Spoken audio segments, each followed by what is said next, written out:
하나님 말씀을 먼저 보겠습니다. 오늘 요한계시록 5장 1절부터 8절입니다.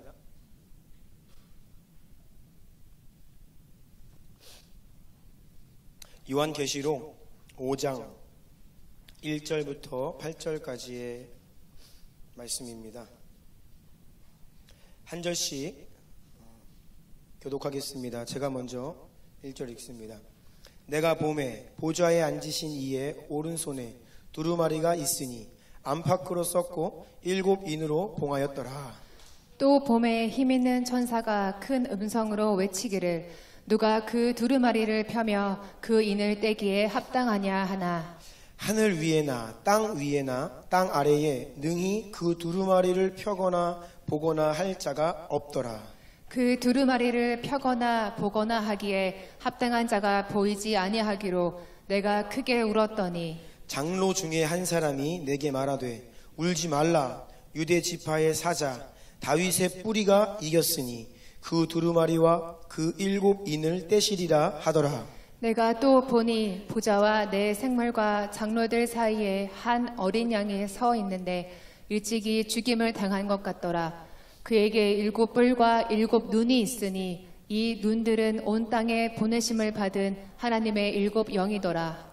그 어린 양이 나와서 보좌에 앉으신 이의 오른손에서 두루마리를 취하시니라. 그 두루마리를 취하심에 내 생물과 24장로들이 그 어린 양 앞에 엎드려 각각 검은고와 향이 가득한 금 대접을 가졌으니 이 향은 상도의 기도들이라. 아멘. 아멘. 여러분, 우리가 이 역사 가운데 매우 중요한 시간을 지나고 있습니다. 그리고 그 중요한 시간을 지나고 있는 이때에 더더욱 우리가 하나님 앞에 서서 함께 예배하는 이 시간은 가장 중요한 시간입니다.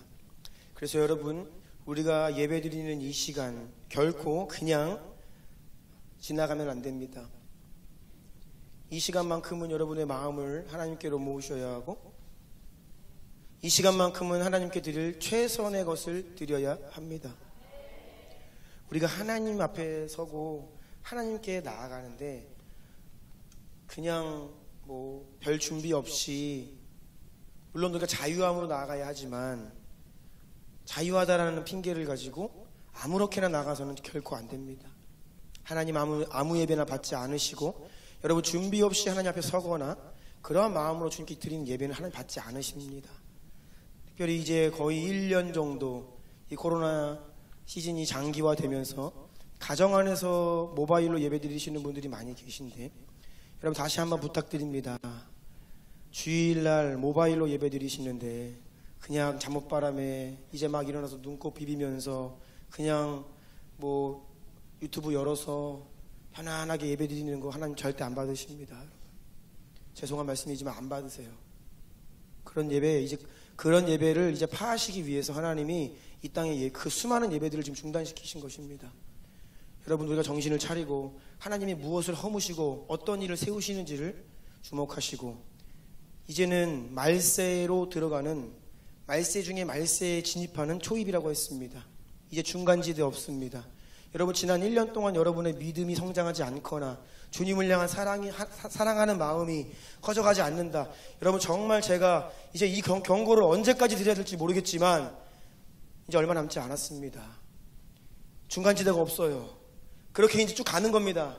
한쪽 부류는 세상을 향해 가는 것이고 멸망의 길로 가는 것이고 넓은 문을 향해 가는 것이고 이제 구별되어 있는 소수가 정말 하나님의 사랑을 깨닫고 약속의 말씀을 믿고 나는 그럼에도 불구하고 이 많은 제한과 어려움들이 있지만 그럼에도 하나님께로 나는 쓰겠다. 온전한 믿음으로 나아가겠다. 그래도 내가 마음을 다해 영으로 예배하겠다. 이 마음을 가지고 주님을 알아가는 이 두 가지 길 이외에는 없다는 거예요, 여러분. 그래서 제가 다시 한번 우리 사랑하는 주나의 성도님들께 부탁드립니다. 여러분, 예배를 그냥 드리시면 안 됩니다.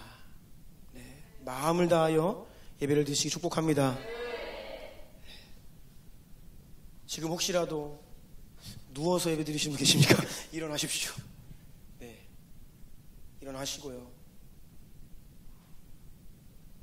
지난주 제가 설교 보니까 1시간 20분 정도 설교 시간만 좀 긴 예배가 메시지가 길어지고 있지요.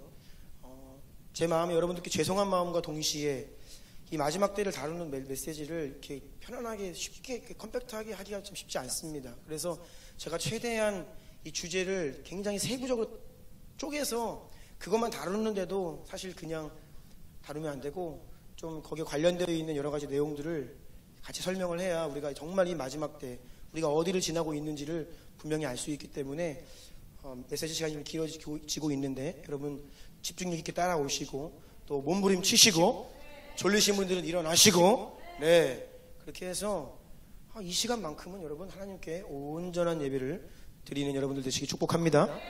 아멘. 아멘. 오늘 말씀 제목은 엔타임 처치 네 번째 시간입니다. 같이 한번 제목 같이 읽어볼까요? 시작. 마지막 시대에 승리하는 교회는 무엇보다 기도하는 교회가 될 것입니다. 아멘. 아멘. 마지막 시대에 승리하는 교회는 무엇보다 기도하는 교회가 될 것입니다. 아멘. 이런 제목으로 하나님의 말씀 나누겠습니다. 지난주 말씀은 잠시 기억하기를 원합니다. 요한계시록을 비롯한 마지막 때에 대한 성경의 기록을 어떻게 해석하느냐, 크게는 디테일하게 들어가면 여러 가지 관점들이 있습니다. 그런데 크게는 두 가지 관점이 있다고 했습니다. 전천년주의와 무천년주의. 먼저 무천년주의는 마지막 때를, 성경의 마지막 때를 미리 기록하고 있지요. 하나님의 약속, 예언, 앞으로 이렇게 될 것이다.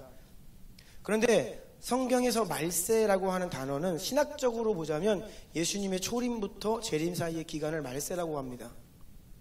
그래서 사도 바울과 이 초대교회 성도들, 사도들은 정말로 임박한 예수님의 재림 의식을 가지고 살았어요.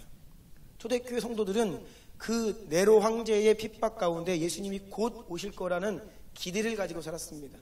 그들은 그때를 말세로 살았어요. 근데 주님은 늘 그것을 요구하십니다.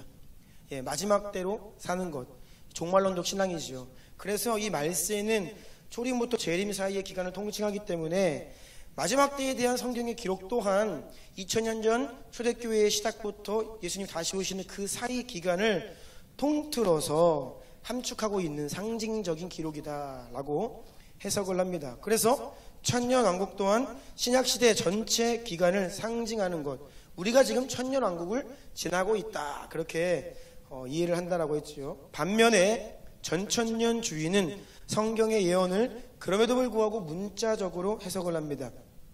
마지막 때에 대한 성경의 기록, 정말로 말세 중에 말세, 예수님 다시 오신 때가 정말 시간적으로 임박했을 때 실제 역사 가운데 일어나는 일로 해석하는 경향, 이 관점, 이것이 전천년주의다라고 하였습니다.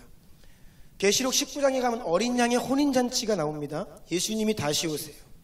그리고 20장에 천년왕국이 시작됩니다. 그래서 이 전천년주의적인 문자적인 해석은 예수님 다시 오시고 왕으로 부활하신 몸으로 정말 우리 앞에 다시 오신 예수 그리스도께서 왕으로 통치하시는 천년 동안의 왕국을 천년왕국, 문자 그대로 이해하는 거예요. 특별히 마지막 때의 7년 대환란에 대한 성경의 기록들이 많이 있는데 그 중에 후 3년 반, 대환란 기간 중에 혹독한 마지막 3년 반의 시간을 성경이 42달, 1260일, 한때와 두때와 반때, 7일의 절반, 이렇게 다양한 구체적인 말씀을 여러 차례 언급하시는 것을 보아 이것을 그저 상징으로 이해하는 것은 다소 무리가 있다. 그래서 이것은 실제 문자적으로 해석해야 될 부분이다 라는 것을 말씀을 드렸죠. 이러한 관점으로 요한계시록 전체를 한번 개관해 보면 1장은 요한의 부르심입니다. 요한이 성령님의 방문을 받고 예수님의 방문을 받지요. 그래서 요한을 부르시고 지금부터 네가 보고 듣고 그 모든 것들을 다 기록해라. 그래서 1장은 요한의 부르심입니다. 2장부터 3장은 당시 소아시아 7교회를 향한 말씀입니다. 이 7교회가 지금 터키 지방에 다 있지요. 그래서 그 7교회를 향한 하나님의 말씀이 기록되어 있고, 이제 4장부터 19장까지가 특별히 마지막 때 7년 대환란, 특별히 3년 반의 시간을 주님께서 이제 계시하신 것이고, 그 19장에 예수님께서 다시 오십니다. 20장 부활이 기록되어 있고 성도들의 부활, 천년왕국, 그리고 천년왕국 이후에 사탄의 세력이 완전히 멸망을 받고 이때 백보자 심판, 흰 보좌 심판이 있습니다. 그리고 21장 22장 가면 새 하늘과 새 땅이 오고 새 예루살렘이 도래합니다. 그리고 이 모든 말씀을 마치신 이후에 예수님께서 뭐라 말씀하시죠? 내가 진실로 속히 오리라. 그때 사도 요한이 아멘 주 예수여 어서 오시옵소서. 그러면서 이 계시록이 끝나는 거예요. 여러분, 이 계시록을 이 전체적인 것들, 제가 계속 관점부터 어떻게 큰 틀에서 봐야 되는지 가장 기본적인 관점부터 말씀을 드립니다. 계시록은 말세는요, 큰 그림부터 잡고 들어가지 않으면 절대 이해 못합니다. 장님이 코끼리 다리 만지면 뭔지 모르죠. 그거 같아요. 성도들이 이 전체 그림이 없는데 그냥 부분적으로 들어가서 이게 무슨 뜻이야 하면 몰라요. 그리고 디테일하게 아직도 여전히 이게 무슨 뜻일까 그때 가봐야 풀리는 구절들도 많이 있습니다. 그래서 우리가 계시록은 큰 틀에서부터 성경 전체에서 마지막 때는 어떻게 이야기하는지부터 차근차근 큰 그림을 그리면서 들어가야 이게 이해가 돼요. 그래서 저는 요한계시록 1장부터 그냥 1절부터 강해 설교를 안 한다는 거예요. 그러면 이해 못합니다. 반드시 이 계시록 말세는 큰 그림부터 잡으면서 이렇게 들어가야 돼요. 오늘도 여러분들에게 큰 은혜가 있을 것입니다. 네. 이제 소아시아 7교회를 향한 말씀이 계시록 2장 3장에서 끝납니다. 4장부터 요한이 하늘의 문이 열리고 그 하늘로 요한이 들려 올려갑니다. 요한계시록 4장 1절 다 같이 읽어볼까요? 시작.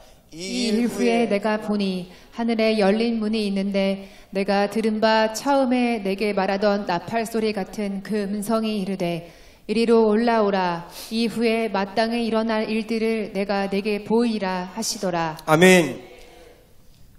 요한이 하늘에 올라가서 이제 이 4장의 내용들을 보면 하나님의 보좌를 봅니다.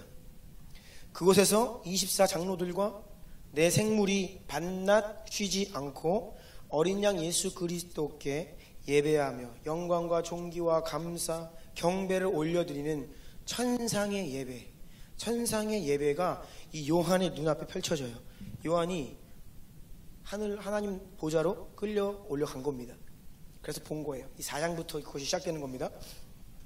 그리고 오늘 본문 우리가 읽은 5장부터 이제 본격적으로 하나님께서 마지막 때를 향한 그 구체적인 계획들이 하나하나 풀어지기 시작합니다.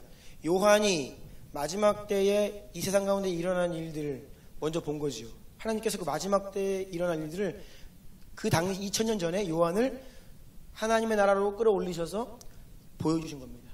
요한이 그 본 것들을 이제 기록하는 거예요. 보면서 이것이 무엇입니까? 물으면 천사들이 해석해주고, 그럼 모든 보고 듣고 이 모든 것들을 기록해 놓은 거예요. 자, 오늘 본문 1절 다시 한번 볼까요? 요한계시록 5장 1절입니다. 다 같이 읽겠습니다. 시작. 내가 봄에 보좌에 앉으신 이의 오른손에 두루마리가 있으니 안팎으로 썼고 7인으로 봉하였더라. 아멘. 보좌에 앉으신 이 성부 하나님을 말합니다. 하나님 아버지의 오른손에 두루마리 책입니다. 책 한 권이 딱 들려 있는 겁니다. 이 두루마리가 바로 마지막 때를 향한 하나님의 뜻과 계획이 담겨 있는, 기록되어 있는 책이에요.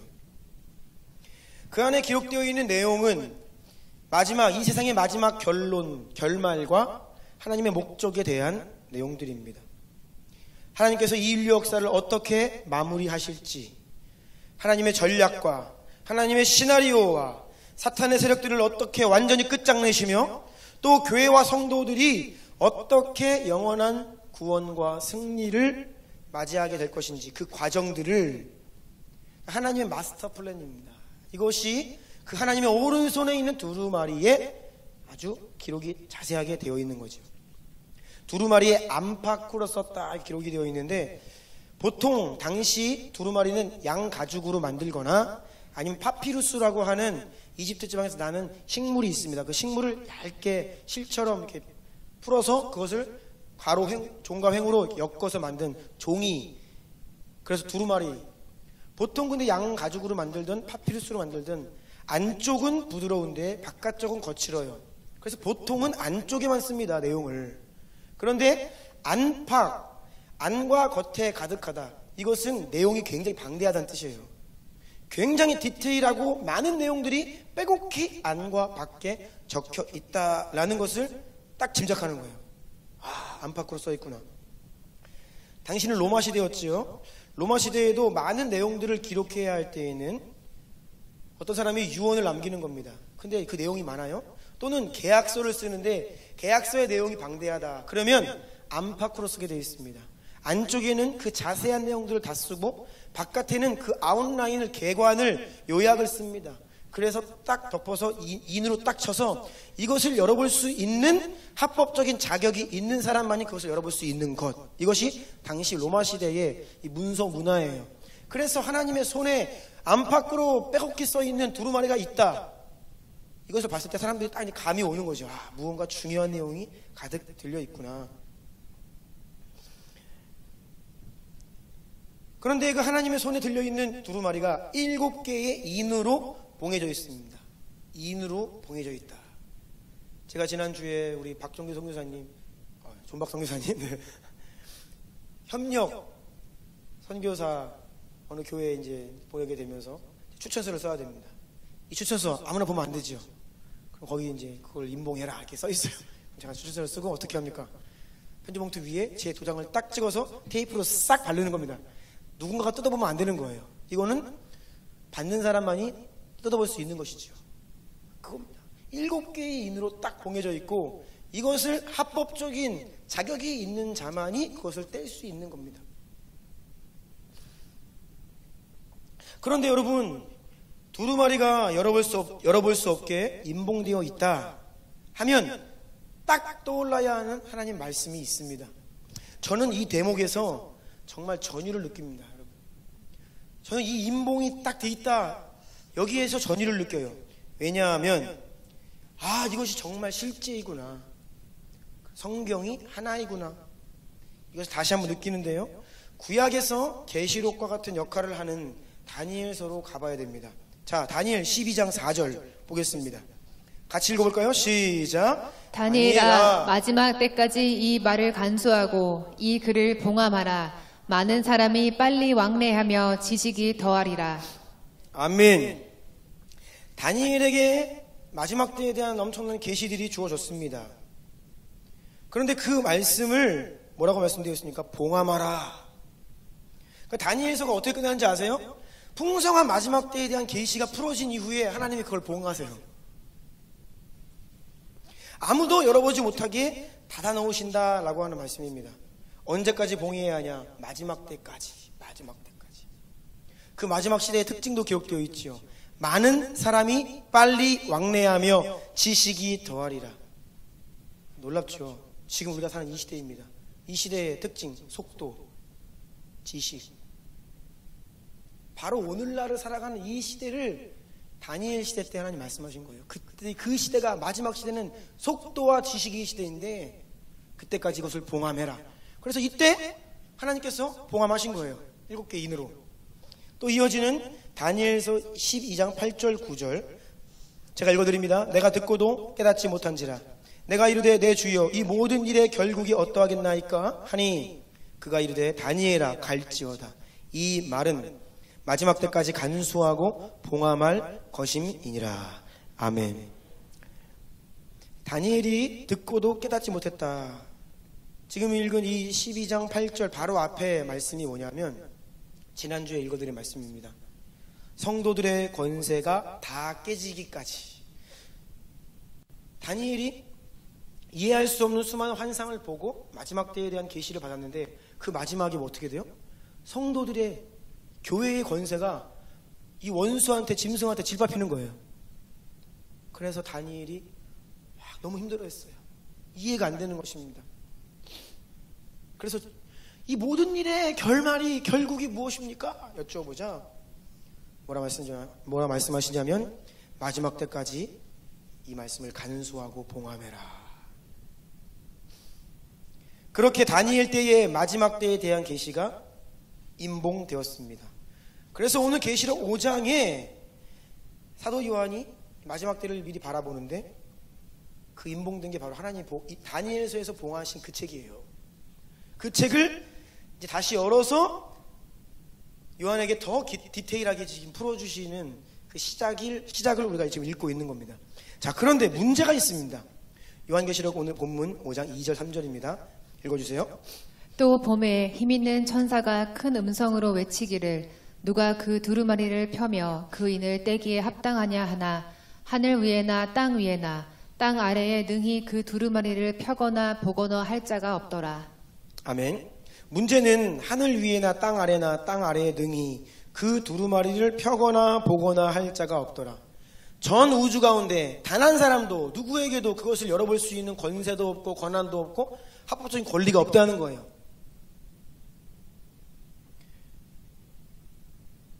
기가 막힌 거죠. 아무도 열어볼 수가 없는 거예요. 그래서 요한이 어떻게 합니까? 5장 4절입니다. 그 두루마리를 펴거나 보거나 하기에 합당한 자가 보이지 아니하기로 내가 크게 울었더니. 크게 울었다. 사도 요한이 크게 울기 시작합니다. 엉엉 우는 거예요. 막 소리 내어서 우는 겁니다. 통곡을 하는 겁니다. 사람은 본래 어릴수록 눈물이 많습니다. 자주 웁니다. 어린 아이들은 많이 울어요. 하루에도 몇 번씩 울어요. 나이가 들어갈수록 울음이 없어지고 눈물이 마르게 됩니다. 아이들이 왜 울어요? 아이들은 바라는 게 많아요. 그 기대가 꺾이면 순수하기 때문에 그냥 울어요. 반모섬에서 유배 생활을 하던 사도 요한, 강제 노역을 하고 있었습니다. 이때 사도 요한의 나이가 90세 전후, 이 요한계시록 받고 한 3, 4년 이후에 이제 돌아가십니다. 여러분, 90세 할아버지가 큰 소리로 하염없이 엉엉 운다. 이것은 어린아이와 같이 무언가를 간절히 기대하고 있다는 겁니다. 그가 너무나 순수하게 바라고 기다리던 것이 있던 거예요.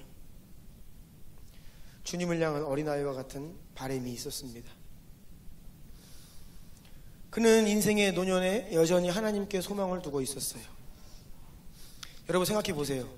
로마 시대에 유배를 가서 강제 노역을 하고 있습니다. 채석장입니다. 지금으로 얘기하면 탄광촌이에요. 얼마나 혹독합니까?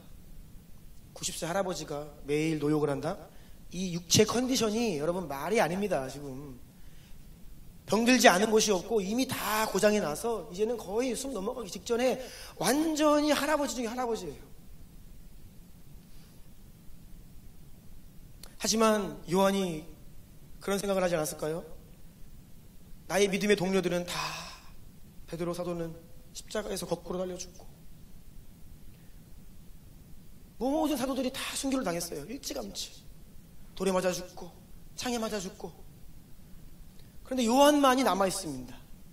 요한이 퀘션이 있는 거예요. 하나님 왜 나를 살려두십니까? 그렇게 인생의 노년을 고통 가운데, 육체의 고통 가운데, 그럼에도 불구하고 주님을 기대하고 소망하며 살던 그가 어느 날 하나님이 하늘의 문을 딱 여시면서 찾아오신 거예요. 얼마나 감사합니까? 나에게 하나님께서 이 계시를 주시려고 나를 남겨두셨구나. 하늘로 올라갔어요. 그리고 정말로 이 비밀의 계시가 기록되어 있는 하나님 오른손에 붙들려 있는 두루마리를 보는데 인봉이 되어 있는 거예요. 열 수가 없는 거예요. 온 세상을 두루 찾아봐도 아무도 그것을 열 수가 없는 겁니다. 그러니까 요한이 좌절을 하는 겁니다. 엉엉 울기 시작하는 거예요. 그는 하나님의 마음을 알기를 원했고 주님의 계획을 알기를 원했고 더 깊은 수준의 이 계시의 지경으로 들어가기를 원했는데 그게 딱 막히니까 우는 겁니다. 여러분, 우리는 나이에 상관없이 우리가 신앙생활을 얼마나 오랫동안 했느냐에 관계없이 우리 눈에서 눈물이 마르면 안 됩니다. 아멘. 네. 눈물은 하나님을 향한 어린 아이와 같은 순수한 믿음과 바람의 증거입니다. 그래서 간절한 바람이 하나님 들어주시니까 감사해서 눈물이 나고, 또 어떨 때는 주님 더 알기를 원하고 주님의 뜻대로 살기를 원하는데 탁 막혀 있는 거예요. 알고 싶은데 열리지가 않고, 순종하고 싶은데 순종이 안 되고. 그러면 우리가 그 하나님 앞에서 요한처럼 울어야 됩니다. 원래 그리스도인들의 마지막 때의 모습은 하나님 앞에서 우는 자가 되어야 해요. 여러분, 우리는 우리 자신의 연약함 때문에 울어야 합니다. 우리는 한국교회의 한계 때문에 울어야 합니다. 하나님의 약속은 이렇게 위대하고 하나님의 뜻은 이렇게 더 풍성한데 왜 우리는 그것을 더 깊이 알지 못할까? 왜 우리는 이렇게 초라할까? 엉엉 울어야 됩니다. 요한이 그렇게 울고 있을 때 24장로 중에 한 사람이 울고 있는 요한에게 다가와서 이야기를 합니다. 오늘 본문 5절입니다. 다 같이 읽겠어요? 시작. 장로 중에 한 사람이 내게 말하되 울지 말라. 유대 지파의 사자 다윗의 뿌리가 이겼으니 그 두루마리와 그 7인을 떼시리라 하더라. 아멘. 울지 말라. 유대 지파의 사자 다윗의 뿌리가 이겼으니 그 두루마리의 7인을 떼실 것이다. 아멘. 유대지파 다윗의 사자, 유대지파 사자 다윗의 뿌리, 이 무슨 말일까요? 왜 유다지파라고 이야기하는지를 알려드립니다. 창세기 49장으로 가볼까요? 창세기 49장에 보면 이런 내용이 있습니다. 읽어주시겠어요? 유다는 사자 새끼로다. 내 아들아, 너는 움킨 것을 찢고 올라갔도다. 그가 엎드리고 웅크림이 숫사자와 같고 암사자 같으니 누가 그를 범할 수 있으랴. 규가 유다를 떠나지 아니하며 통치자의 지팡이가 그 발 사이에서 떠나지 아니하기로 실로가 오시기까지 이르리니 그에게 모든 백성이 복종하리로다. 아멘. 야곱이 창세기 49장에서 죽음을 앞두고 12 아들들에게 예언적인 유언을 남깁니다. 축복을 하는 장면입니다. 이때 넷째 아들 유다를 향한 축복의 내용이에요. 유다야, 너는 사자와 같다. 너에게서 규, 왕이 통치할 때에 손에 들고 있는 그 통치 지휘 지팡이, 이게 규입니다. 너에게서 규, 그리고 통치자의 지팡이가 떠나지 아니할 것이다. 그래서 이 예언적 축복대로 이스라엘의 왕들, 남유다의 왕들이 유다 지파에서 나오지요. 다윗왕, 그 이후로 다 이 유다 지파입니다. 예수님도 유다 지파, 다윗의 후손으로 오시는 겁니다. 그래서 예수 그리스도를 유다의 사자라고 말하고 있는 것입니다. 그리고 다윗의 뿌리는 무슨 말이냐? 이사야 11장 10절 볼까요? 이사야 11장 10절 읽어주세요. 그날에 이새의 뿌리에서 한 싹이 나서 만민의 기치로 설 것이요 열방이 그에게로 돌아오리니 그가 거한 곳이 영화로우리라. 아멘. 메시아 그리스도 예수님에 대한 이사야의 예언인데, 여기에서는 이새의 뿌리, 이새는 다윗의 아버지이죠. 다윗의 뿌리에서 한 싹이 날 것이다 라고 기록이 되어 있죠. 이게 놀라운 기록입니다, 여러분. 이새의 후손이고 다윗의 후손이면 이새의 가지라고 표현이 돼야 돼요.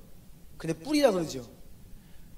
혈통적으로는 다윗의 후손이지만 사실 다윗의 왕권이 예수 그리스도로부터 온 거예요. 그러니까 오히려 후손이신 예수 그리스도가 그 뿌리라고 이야기를 하는 것입니다. 이것이 메시아의 신적 기원을 이야기하는 겁니다. 그래서 예수님에 대해서 유다지파의 사자, 다윗의 뿌리, 이것은 예수 그리스도를 말하고 있는 것을 우리가 알겠죠. 그 유다지파의 사자, 다윗의 뿌리가 7인을 떼시리라. 아멘. 요한계시록 5장 6절입니다. 읽어주세요. 내가 또 보니 보좌와 내 생물과 장로들 사이에 한 어린 양이 서 있는데 일찍이 죽임을 당한 것 같더라. 그에게 7뿔과 7눈이 있으니 이 눈들은 온 땅에 보내심을 받은 하나님의 7 영이더라.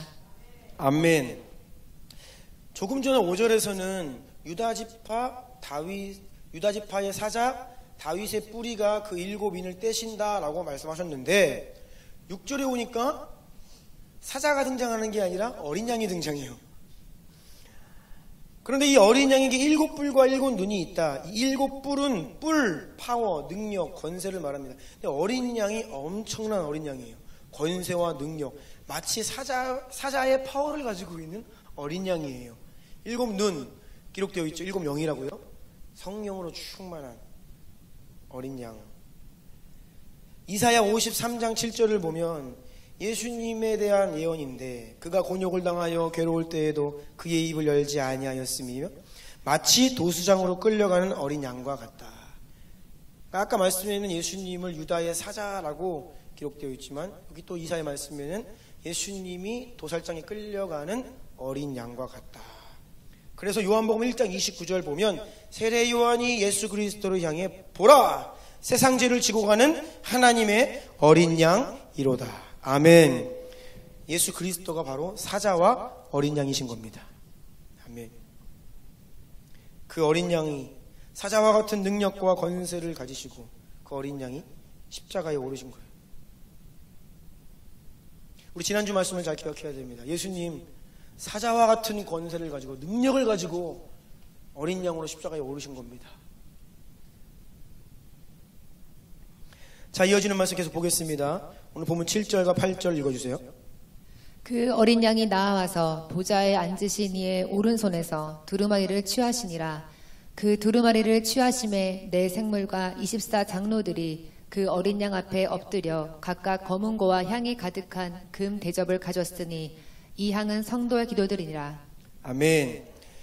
자, 이제 어린 양과 함께, 어린 양 예수님이시죠. 어린 양 부활하셔서 지금 하나님 나라에 계신 예수님입니다.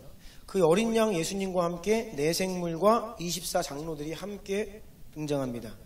근데 여기서 우리가 무엇에 주목해야 하냐? 각각 손에 무엇이 들려있는지를 보셔야 됩니다.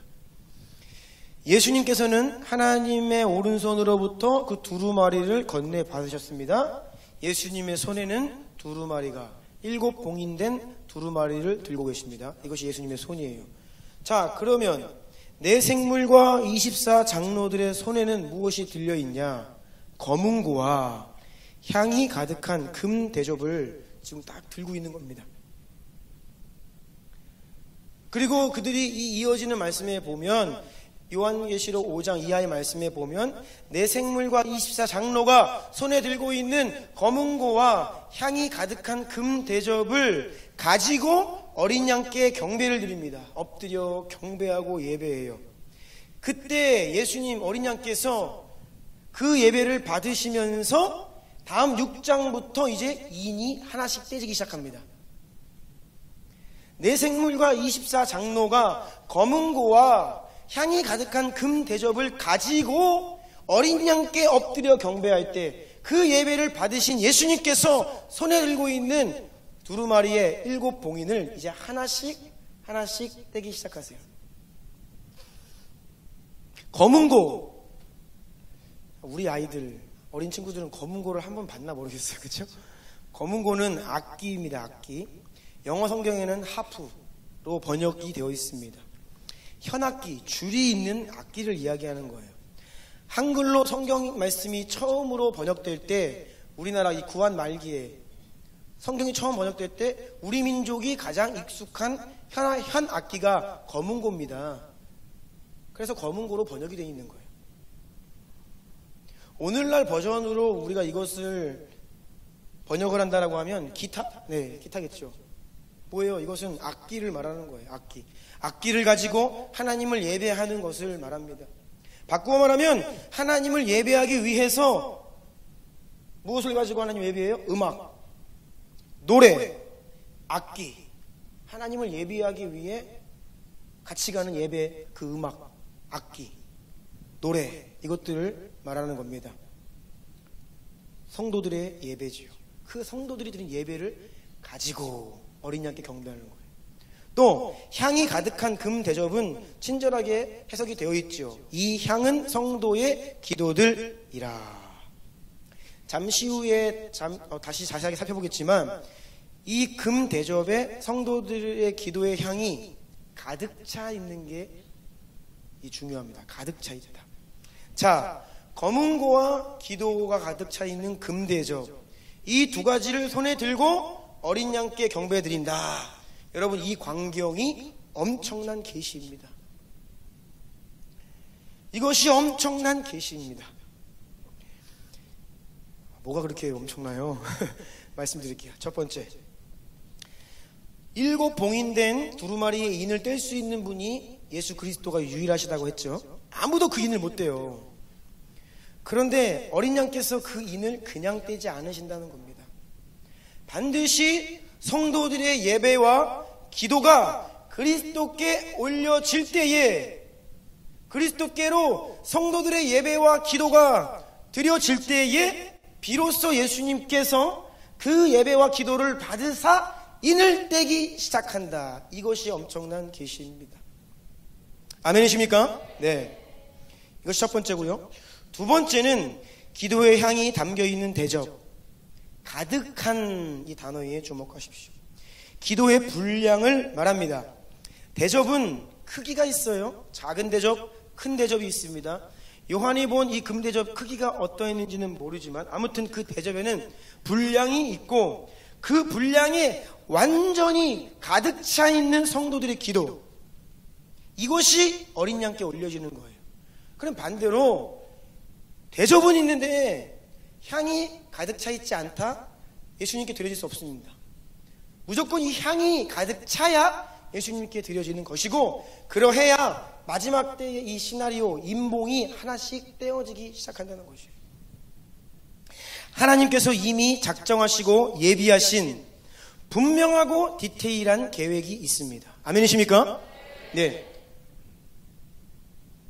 하나님께서 그 계획을 집행하기 위해서는 봉인이 하나씩 풀어져야 하는데, 그 인이 하나씩 떼어져야 그 기록되어 있는 마지막 때에 대한 계시들이 우리가 지금 살아가고 있는 이 시대 가운데 실제로 눈앞에 보이는 역사로 하나하나 집행되고 실제가 되고 풀어지기를 시작하는데, 먼저 성도들의 예배와 기도의 분량이 반드시 채워져야 한다. 아멘. 이것을 아는 것과 모르는 것은 이 마지막 때에 대한 이해를 정말로 아무것도 모르냐, 아니면 정말 마지막 때를 이해해야 하고 내가 하나님의 손으로 들어가서 이 마지막 때를 살아내느냐, 이 갈림길이 여기에서 나와요. 여러분, 이 기도의 분량이라는 것은 단지 마지막 때만을 향한 것이 아닙니다. 모든 하나님의 정하신 일, 작정하신 일, 계획하신 일에는 정하신 기도의 분량이 있습니다.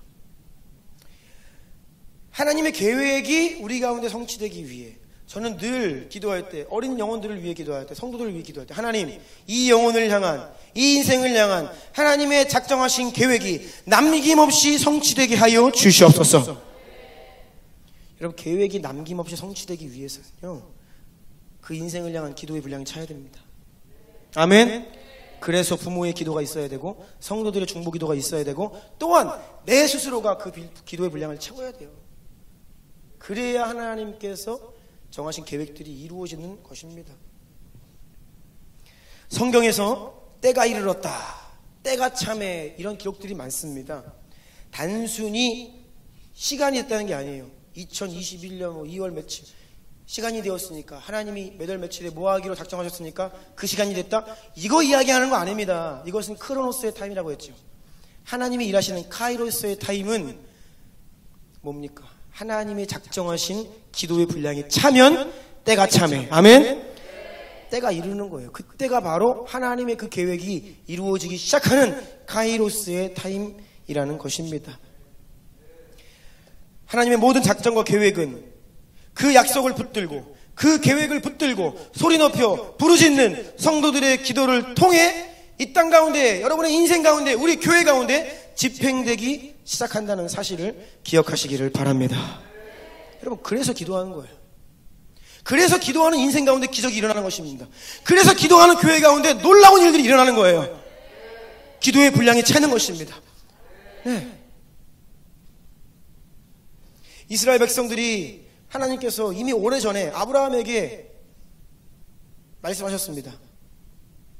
400년 동안 애굽에서 힘든 시간을 보내겠지만 그 400년의 시간이 차면 다시 가나안 땅, 약속의 땅으로 하나님께서 돌아오게 하시겠다라고 미리 약속하셨어요.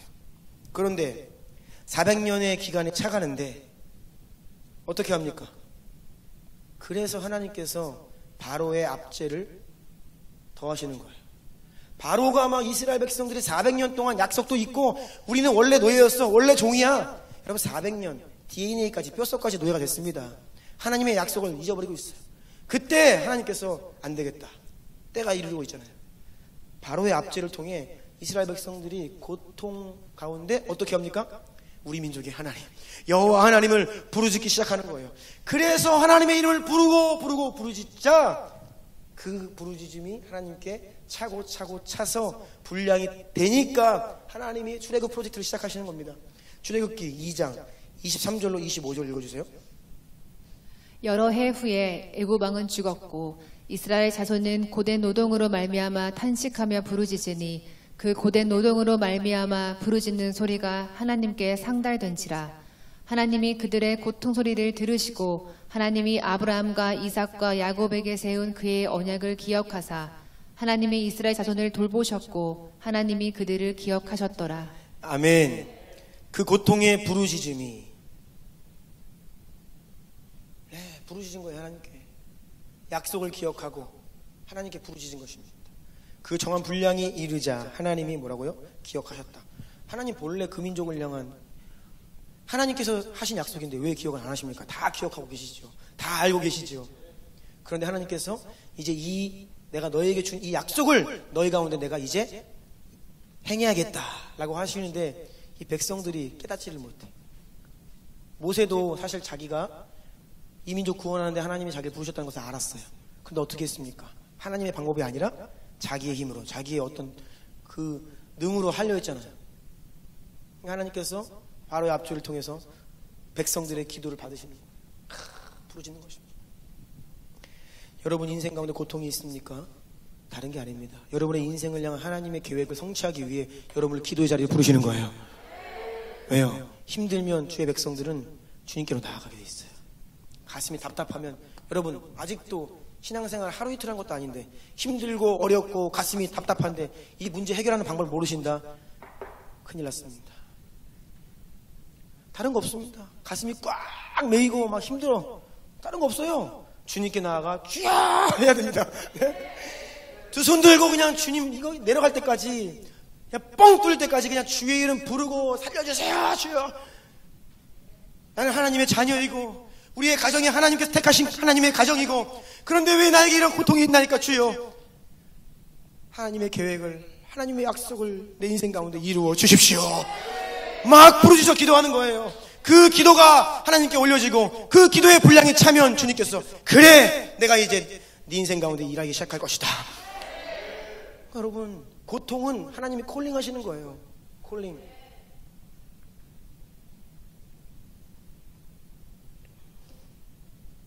언제나 하나님의 약속을 깨달은 자들은 그래서 하나님께 그 약속 붙들고 기도하는 겁니다.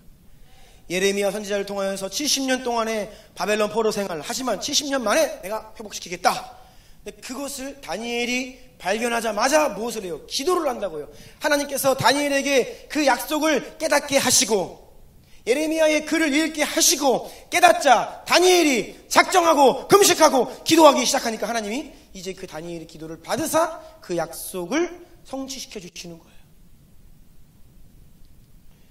언제나 믿음의 사람들은, 지금도 마찬가지입니다.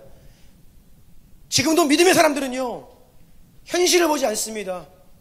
어떻게 해요? 인간적인 말들 하지 않습니다. 지금도 교회를 향한, 마지막 때를 향한 하나님의 약속을 붙잡고, 아멘, 그 약속 붙잡고 부르짖는 거예요. 이것이 교회입니다. 이것이 교회예요. 부흥을 위해 기도하고 선교 완성을 위해 기도하고 이 마지막 때에 다가오는 이 대환란을 우리가 어떻게 통과할 것인가. 분명한 것은 주님께서 우리에게 승리를 약속해 주셨습니다. 그래서 믿음의 교회는, 영적인 교회는, 성도들은 지금 이때에 뭐 해야 됩니까? 기도해야 되는 것이에요. 왜요? 그 약속을 믿기 때문에. 믿음 없는 사람들이 불평하고 허물어뜨리고 비판하고 돌 던지고 다 믿음 없는 것입니다. 여러분 우리는 믿음 있는 자가 되어야 돼요. 아멘. 언제까지 기도합니까? 응답될 때까지. 그 응답이 뭐예요? 기도의 분량이 차는 겁니다. 여러분 오랫동안 기도해 왔는데 아직도 응답을 못 보고 계십니까? 더 믿음을 가지고 기도하세요. 주님 반드시 응답 주십니다. 그런데 이 기도의 향이 하나님께 올라가야 되는데, 여러분, 이 향이 주님께로 안 올라갈 수가 있어요.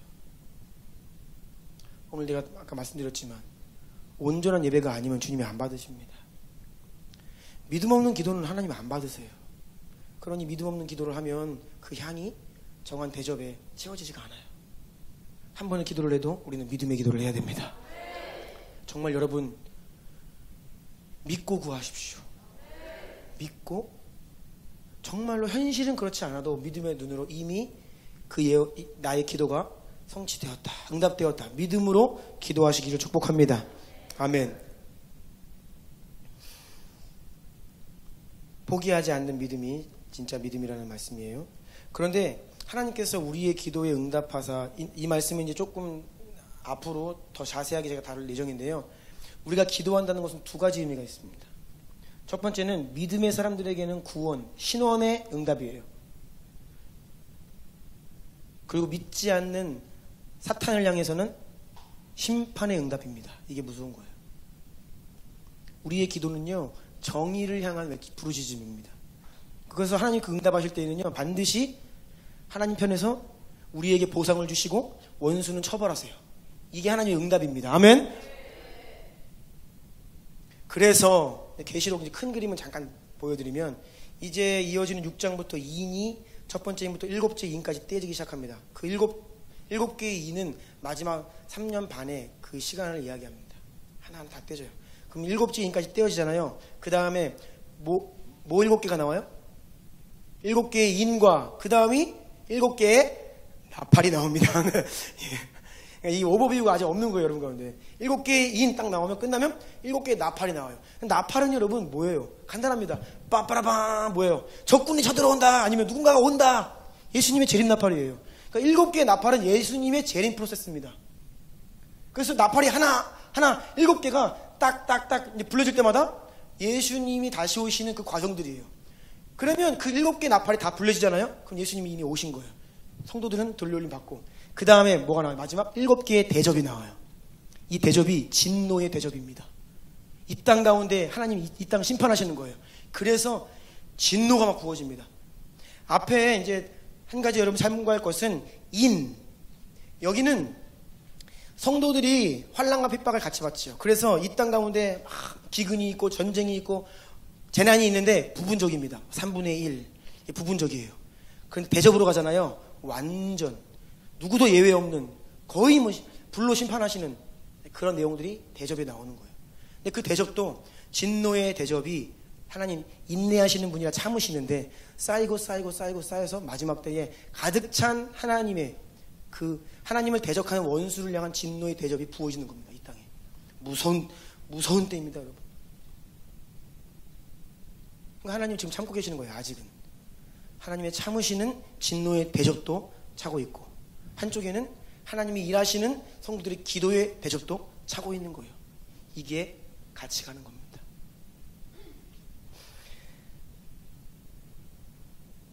정한 분량이 있다는 것이 이제 두 번째 엄청난 계시라고 했죠. 자, 세 번째, 왜 악기, 검은고와 함께 성도들의 기도가 함께 올려지느냐? 이거 굉장히 중요합니다. 이것은 본래 하나입니다.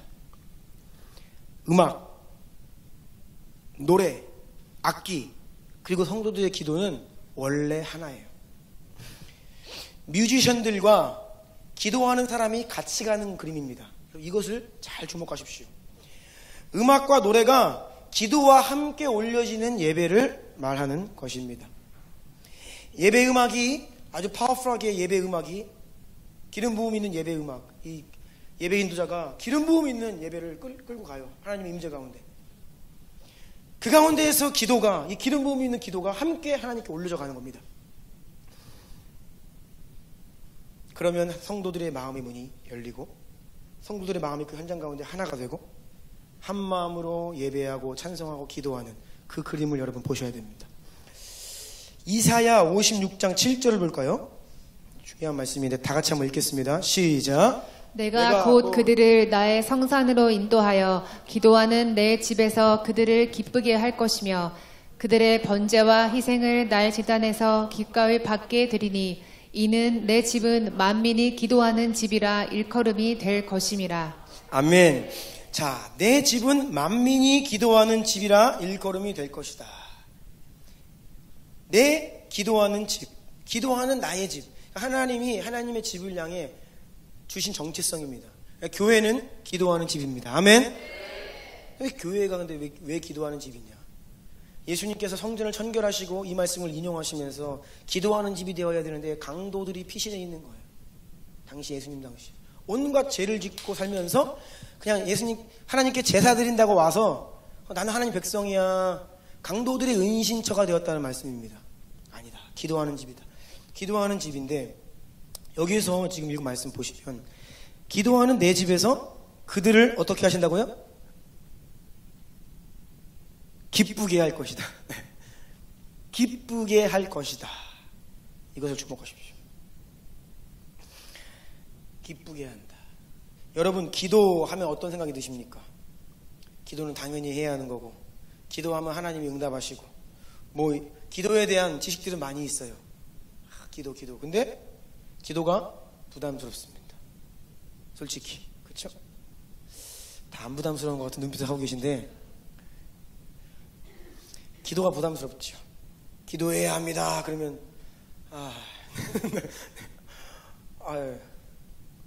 얼마나 기도하십니까? 굉장히 우리에게 기도가 무겁게 들리는 거예요. 주님께서는 단지 의무이기 때문에 해야 하기 때문에 열심히 내어서 기도해라? 그 정도 수준의 기도의 자리로 우리를 초청하고 계신 게 아닙니다. 그 이상의 자리로 우리를 초대하고 계세요. 내 집에서 그들을 기쁘게 할 것이다. 아멘. 기도하는 내 집에서. 기도하는 집이 그냥 의무, 그냥 우리가 해야 하는 것, 무거운 마음이 아니라 기도하는 그 자리가 기쁨이 있다는 것이에요. 그 자리로 주님께서 우리를 초대한다는 것입니다. 네. 그래서 여러분 이 마지막 때에는요, 기쁘게 즐겁게 할 수 있는 교회가 몸된 교회 가운데 일어나고 있는 것이에요. 아멘. 기도뿐이 아닙니다. 예배, 신앙생활 기쁨으로 해야 됩니다. 여러분 의무로 하면요 그거 어떻게 해요? 언제까지 의무로만 할 겁니까? 기쁨이 없으면 지속적으로 하는 것이 힘듭니다. 물론 의지가 강한 분들 끈질기게 버팁니다. 의지가 강해서. 그리고 우리가 믿음의 돌파를 하나님 원하실 때 반드시 다음 단계 믿음으로 가기 위해서는 지금 수준에 버티고 인내해야 될 부분들이 분명히 있어요. 막 힘들고 막 죽겠지만 그래도 내가 끝까지 내가 뒤로 물러서지 않겠다. 막 그냥 인내하고 버티는 그러한 시즌들이 계속 필요합니다. 그래서 다음 단계로 나아가는 것이에요. 그런데 하지만 처음부터 끝까지 계속 인내만 한다? 그거 못합니다, 여러분. 그런 신앙생활 어떻게 합니까? 평생 인내만 해야 되고 그냥 맨날 나면 죽어야 되고 그냥 십자가만 있어요. 그럼 안 돼요. 불가능합니다. 반드시 기쁨이 회복되어야 지속적으로 감당할 수 있는 거예요. 더 나아가 우리가 적당히 기도한다고 하면 기쁨이 없어서 할 수 있습니다. 그렇지만 주야로 끊임없이 더 오랜 시간 주 앞에 머무르기를 원한다고 하면 이 우리 기도 가운데 즐거움이라고 하는 요소가 반드시 회복되어야 합니다. 우리가 일주일에 한 번 1시간 기도해야 한다. 기쁨 없어도 할 수 있어요. 네. 충분히 가능합니다. 일주일에 한 번 1시간. 뭐 그냥 해요. 하지만 매일 주야로 기도하기를 원한다고 하면 즐거움이 필수적인 요소가 된다는 것이에요. 작년에 우리가 POG 공동체와 함께 느헤미야 52일 동안 24시간 연속 기도회를 했죠. 그때 그 소식을 들은 어떤 목사님께서 우리 백전사님께 물어오신 거예요. 어떻게 기도회를 하길래 연속으로 그렇게 24시간을 하냐? 52일을 어떻게 기도회를 하길래 그렇게 하냐? 그 방법과 방식이 궁금하다라고 하는 질문을 해오신 것이죠. 전통적으로 이 찬양 시간, 악기, 음악, 노래하는 자들이 하나님을 찬양하는 시간과 이 기도 시간은 구분되는 게 전통적인 개념입니다. 원래는. 심지어는 이 악기를 동반한 이 찬양과 우리 전통 가운데 주어진 예배 형식이 있잖아요. 이 두 가지를 분리하는 것이 지금도 대부분의 한국교회 가운데 일반적인 생각들입니다. 제가 신학대학원 다닐 때 개강 수련회를 합니다. 수련회를 막 해요. 수련회를 하는데 수련회 하려고 그러면 이제 학생들이 다 강당에 모여요. 1000명이 넘는 사람들이 막 모여서 찬양팀이 올라가서, 아직도 기억나요. 실로 찬양팀. 가서 막 기타 치고 드럼 치고 그러면서 한 30분 정도 막 찬양합니다. 막 박수 치면서. 전사님들이 다 힘들어요. 그래가지고 갈급해서 막 박수 치면서 찬양해요. 그 30분 정도 하면 뭐 저녁 집회가 7시에 시작이다. 그러면 6시 반부터 30분 동안 하는 겁니다. 그럼 7시가 딱 되면 교수님 한번 딱 올라가셔서 땡 지금부터 예배 시작하겠습니다. 그럼 저는 지금까지 예배 안 한 거야? 이상하다. 우린 지금 이미 예배 드리고 있는데, 예배 시작했는데. 그래서 예배 시작하면 이 장로교 전통 예배 모범은 드럼, 기타 이거 안 합니다. 그냥 피아노와 오르간, 정해진수 사소신경, 찬송가 한 장, 대표 기도, 설교, 축도 끝. 이 흐름. 이렇게 정해져 있는 틀이 예배고, 그 앞에 하는 찬양은 그래서 뭐라 그래요? 준비 찬양. 구별되어 있는 거예요. 이것이 지금까지 일반적인 생각이었던 거예요. 제가 지난주에도 우리 노예의 한 목사님들 만나서 이제 식사를 했는데, 어떤 목사님 그러시더라고요. 주나임 교회는 찬양을 많이 하는 교회인 것 같아요. 그래서 그 말은 기존의 틀대로 하지 않고 찬양을 많이 한다, 그런 말씀이시겠죠. 네, 맞습니다. 그렇게 말씀을 드렸어요. 기도회도 전통적으로는 앞에 그냥 찬양 몇 곡 하고, 이제 기도 인도자가 기도 제목 알려주고 같이 기도합시다. 쭉 기도하고 또 던져주고 기도하고. 이것이 이렇게 구분되어 있는 것이 일반적인 형태였다는 것입니다.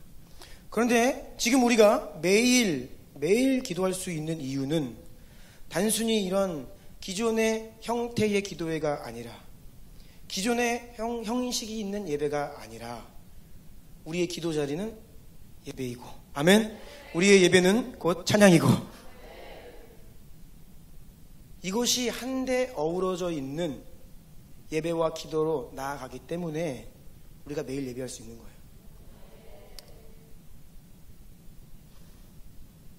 그리고 우리가 단지 의무이기 때문에 나아가는 시간이 아니라, 이 자리를 기쁨으로, 사모함으로, 또 주님의 은혜를 공급받고 생명이 흐르고 있기 때문에 우리 가운데 만족과 기쁨이 회복되었기 때문에 우리가 매일 기도할 수 있는 것입니다. 아멘이십니까? 네. 하나님께서는 그래서 이 마지막 때에 내 집에서 너희에게 기쁨, 즐거움을 허락하신다고 하는 이 기도의 집이라고 하는 정체성의 회복한 교회, 그래서 끊임없이 하나님을 예배하고 기쁘게 예배하고 즐거이 예배하고 즐거이 기도하는, 그러하기를 원하는 교회들을 이 마지막 시대에 일으키고 계시는 거예요. 여러분, 깨어있는 교회들은요, 그래서 이 예배, 기도가 같이 가는 겁니다. 제가 그래서 일부러 우리는 예배 시간에도 기도합니다. 그렇죠?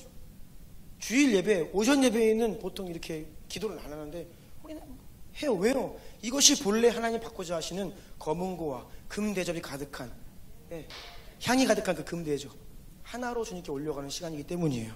아멘. 예배와 찬양이 있고 예언적인 메시지가 선포되고 또 이 가운데 간증이 있고 합심기도와 믿음의 선포가 한데 어우러져서 성령께서 이끄시는 다이나믹한 그 즐거움, 그 기쁨, 그것이 본래 하나님이 받고자 하시는 마지막 때 예배라는 것입니다.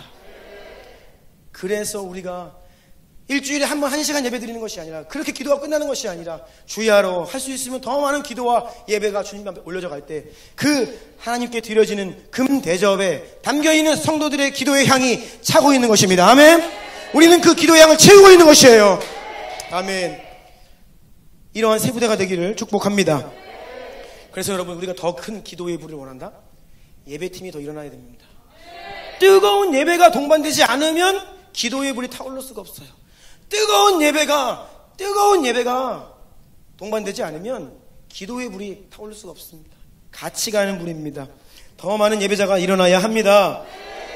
기도의 집에 대한 정체성과 부르심을 깨달은 교회는 그래서 뭐에 포커스하냐? 예배에 포커스합니다. 예배가 제일 중요해요. 이 예배가 가장 중요합니다. 여기에 많은 에너지, 모든 노력을 다하고 특별히 예배팀을 훈련하고 예배팀을 세우는 것에 그래서 포커스하는 거예요. 우리 교회가 그래서 여기 포커스하는 것입니다. 코로나라고 해서 지난 1년 동안 다 중단되었잖아요. 모든 것들이 중단되었어요. 그런데 우리 교회는 지난 1년 동안 그 어느 때보다 예배팀이 더 많이 수고하고 헌신했습니다. 왜요? 이게 지금 하나님이 일으키시는 본질적인 것이라고. 아멘. 그래서 우리 주나의 성도님들 더욱더 초점 있게 교회를 위해 기도하실 것은 우리 교회 가운데 더 강력한 예배가 일어날 것을 기도해 주시기 바랍니다. 우리 예배팀이 더 강력한 예배팀으로 일어설 것임을 선포하며 기도해 주시기 바랍니다. 우리가 예배 드릴 때에 강력한 불이 있는데 강력한 불에 비해서 멤버들이 몇 명 없어요. 그렇죠? 그래서 이 몇 안 되는 고정 멤버들이 매일의 예배를 섬기다 보니 요즘에 3주째 우리 지훈 간사가 안 보이죠? 예, 고장이 났습니다. 팔이 아프고 목소리가 고장이 나고. 왜요? 멤버가 예배팀 멤버 선수층이 얇은 거예요. 하나님 은혜 주셔서 매일 기쁨으로 예배는 하는데 이게 예배자들이 너무 아직 선수층이 얇은 겁니다. 그래서 하나님께서 우리 교회 가운데 더 많은 예배자들을 보내주셔야 됩니다. 악기들, 어쿠스틱, 드럼, 세컨 뿐만 아니라 일렉, 베이스 뿐만 아니라 음향, 미디어, 엔지니어들 한두 명이 아니라 이게 계속 더 많은 사역자들이 서야 돼요. 다윗이 이걸 했습니다. 다윗이 엄청난 재정을 들여서 레위인들을 뭐예요? 풀타임 유급 사역자들이에요. 레위인들을 어떻게 세웠냐? 수많은 사람들을 악기 연주하는 자, 노래하는 자, 예배하는 자들 다 세워서 어떻게 했어요? 그들을 조로 구성해서 24반열을 로테이션으로 24시간 365일 계속 예배하게 한 겁니다. 사람이 적으면 계속 이어갈 수가 없어요. 그래서 다윗은 이 열정을 가지고 계속했어요. 그리고 다윗이 무엇을 했냐? 틈만 나면 악기를 만들었습니다. 악기를. 역대상 15장 16절 읽어주세요. 다윗이 레위 사람의 어른들에게 명령하여 그의 형제들을 노래하는 자들로 세우고 비파와 수금과 재금 등의 악기를 울려서 즐거운 소리를 크게 내라 하매. 아멘. 즐거움이라고 하는 요소가 회복되려면 악기와 음악이 따라와야 됩니다. 그냥 우리가 주님 하면서 홀로 기도한다? 쉽지 않은 일이에요. 그런데 뮤지션들이 하나님께로부터 감동을 받아 기름 부음 있는 예배로 같이 예배하고 기도하고 선포하고 이 가면요, 이 기쁨이 있는 기도가 회복되는 것입니다. 아멘. 그래서 다윗은 예배자를 일으켰고 노래하는 자들을 일으켰고 악기 연주자들을 일으켰고 악기를 만들었어요. 그런데 놀라운 것이 읽지는 않겠지만 우리가 느헤미야 보면요, 결국 성정 봉헌식 할 때 다윗이 만든 악기를 사용합니다. 그런데 제가 계산해봤어요. 500년이 지났어요. 근데 그때까지 다윗이 만든 악기를 사용하고 있어요. 놀라운 거예요. 그냥 악기가 아니라 정말로 심혈을 기울여서 악기를 만든 거예요. 그래서 이 500년 된 악기 가능한가? 제가 검색을 해봤습니다. 가능하더라고요. 500년 전에 이탈리아에서 만든 그 명장들이 있어요. 명인들이. 그 바이올린들이 지금 뭐 수십억 수백억에 팔리고 연주자들이 하고 있더라고요. 다윗의 열정은 바로 여기 있는 거예요. 예배하는 것에 열정이 있었습니다. 네. 즐거운 소리를 크게 내라. 즐겁게, 크게. 이것이 DNA입니다. 즐겁게, 크게 소리를 내라. 아멘. 이것이 지속적인 예배. 금대접을 채우는 그 끊임없이 올려져가야 될 그 향. 그것을 감당하기 위한 원리입니다.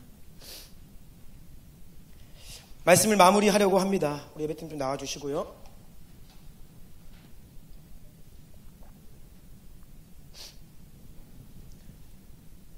코로나 이 시즌이 바로 마지막 때로 들어가는 초입이라고 말씀드렸습니다.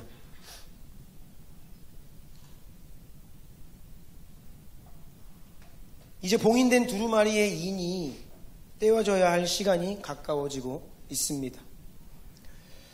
그것을 위해 교회 가운데, 한두 교회가 아니라 모든 교회 가운데 이 예배와 기도가 더 힘있게 일어나야 합니다. 아멘. 하나님은 우리의 예배와 기도를 재료 삼으사 우리의 기도의 향이 가득 담긴 그 금대접을 받으사 마지막 때를 향한 하나님의 계획과 목적을 하나씩 하나씩 성취하시며 일해 가시는 겁니다. 그래서 마지막 때에 고난이 오는 거예요. 이해하시겠어요, 여러분? 교회를 깨우시는 거예요. 교회는요, 고통 가운데 부르짖습니다. 이것이 놀라운 신비예요. 원수는 교회를 무너뜨리려고 압박하고 교회를 공격하지만 하나님은 그 고난을 교회 가운데 허락하사 주의 백성들로 하여금 기도의 대접을 채우게 하시는 거예요. 그러면 뭡니까? 고통 중에라도 하나님의 뜻이 하나하나 이루어져 가는 것입니다. 금 대접의 분량이 가득 차야 합니다. 그것을 위해서 기쁨과 즐거움의 예배가 우리 가운데 회복되어야 합니다. 그래서 우리 예배자들이 먼저 즐거워야 돼요. 우리 주남 예배팀 할렐루야. 네. 할렐루야. 네, 할렐루야. 네. 즐겁지 않으면 내려가셔야 됩니다. 정말로. 즐겁지 않으시면 내려가셔서 즐거움을 회복하고 다시 올라오셔야 돼요. 여기 앞에 선 자들이요, 여러분.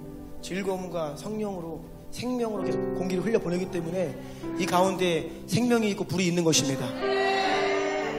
즐겁지 않고서는 우리가 매일 예배를 감당할 수 없어요. 즐겁지 않게 신앙생활하고 그 기쁨 없이 기도의 자리에 나온다? 물론 기도는 인내하고 연단, 힘들게 나아가는 측면이 분명히 있습니다. 그럼에도 불구하고 우리 가운데 즐거움이 있어야 돼요. 이 기쁨을 잃어버리면 여러분 번아웃 됩니다. 탈진해요. 그리고 시험에 들게 됩니다. 우리가 주님 오시는 그날까지 우리의 예배와 기도를 멈추지 않고 하나님께 올려드리기 위해서 우리에게 더 큰 기쁨이 필요합니다. 우리는 영으로 즐겁게 예배해야 합니다. 그리고 여러분 기쁨으로 교회를 섬기시기를 축복합니다. 예배 자리로 오시는 발걸음이 가벼워야 돼요. 네. 기대하는 마음으로 즐거움으로 예배 자리에 와야지. 의무로 아니요.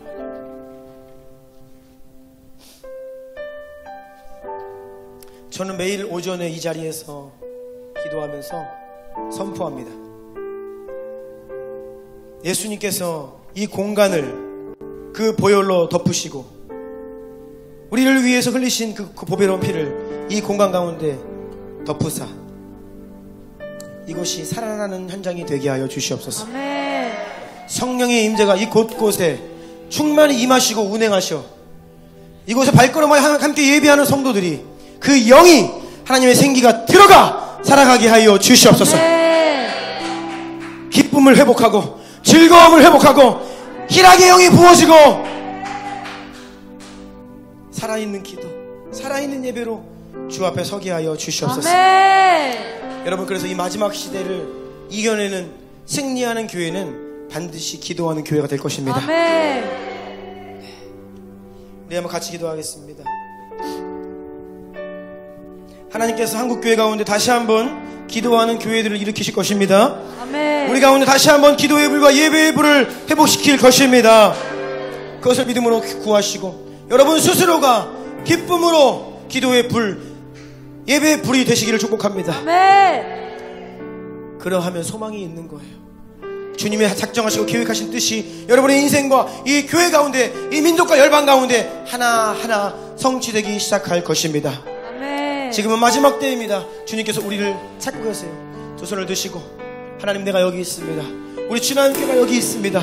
우리 가운데 기쁨의 예배를 회복시켜 주십시오. 아멘. 기쁨이 있는 기도가 회복되게 하여 주시옵소서. 금대접을 가득 채우는 기도의 향이 주 앞에 힘있게 주야로 끊임없이 올려져가는 교회가 되게 하여 주시옵소서.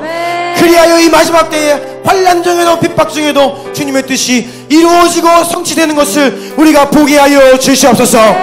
우리 주의 이름 3번 부르고 기도합시다. 주여 주여 주여